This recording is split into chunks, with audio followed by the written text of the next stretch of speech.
السلام علیکم ورحمۃ اللہ۔ آپ کو میں ایک افسانہ سنانے والا ہوں۔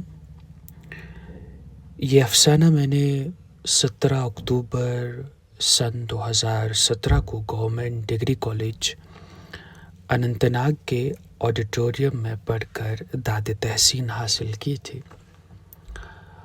پہلی دفعہ میں نے اپنا لکھا ہوا لوگوں کے سامنے رکھا اور پہلی دفعہ مجھے لگا کہ اگر میں کچھ لکھ سکتا ہوں وہ میرا لکھا ہوا قابل ہے اس کے کہ لوگوں کو سنایا جا سکے۔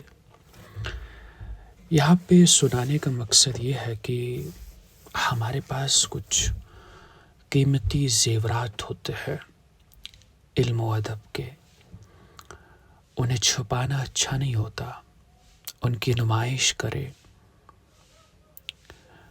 آتے ہیں افسانے کی طرف۔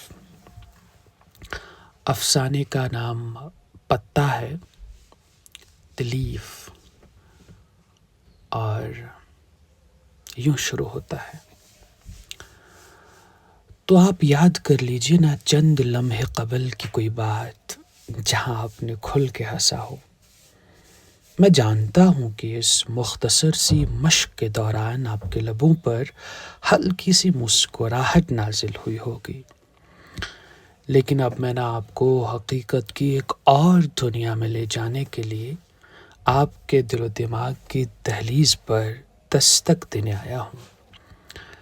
اب آپ تو اس حق سے خوب آشنا ہے کہ ہر بات کو یوں ہی ہنسی میں اڑانا ممکن نہیں، جو چھپے اسے جتانا ممکن نہیں، اور جسے ظاہر ہونا ہو اسے چھپانا ممکن نہیں۔ اپنے تخیل کو چند لمحوں کے لیے زمان اور مکان کی قید سے آزاد کر لیجئے تو آپ کو یہ زندگی نا اپنی رنگینیوں کے ساتھ ساتھ بہت اوریاں بھی نظر آئے گی۔ مارچ کی ایک خوشگوار صبح ہے جہاں سرما کی تند و تیز ہوائیں ہیں اور نہ ان سے منسلک کوئی تلخیاں۔ سفید چادریں جیسے کبھی تھی ہی نہیں۔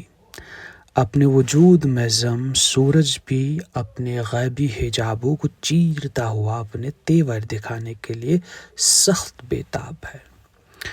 گرد و نواح کی تازگی ایسی جیسے کسی برقع پوش حسینہ نے سرے بازار نمائش کی ٹھان لی ہو۔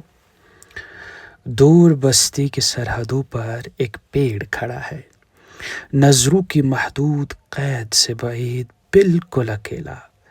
ارد گرد زندگی کے ہلکے آثار بھی نہیں، نہایت ہی خاموش، سرمست اور پوری دنیا سے بے پرواہ، اپنے ہی عالم کا مانو شہنشاہ بنا ہوا۔ قریب سے دیکھتا ہوں تو ارے اس کے تو نئے پتے آ رہے ہیں، کل تک تو اوریاں تھا، بے شرم۔ خیر اب شرم تو آنی ہی تھی۔ نہ جانے لوگ نمائش کو حسن سے تعبیر کیوں کرتے ہیں، جبکہ حجابوں میں رہنا نصیب والوں کی بات ہے۔ پیڑ اپنے اوپر نئے نئے پتے دیکھ کر نئی نویلی دلہن کی طرح لوٹ پوٹ ہو رہا ہے، جیسے وہ شیشے کے سامنے قیمتی زیورات اور رنگین جوڑے پہن کر شرماتی ہو، اتراتی ہو۔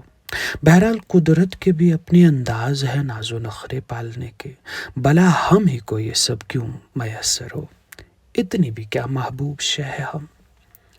امید ہے کہ افسانے کا پہلا حصہ آپ کو پسند آیا ہوگا۔ اگلی بار دوسرا حصہ پیش کریں گے۔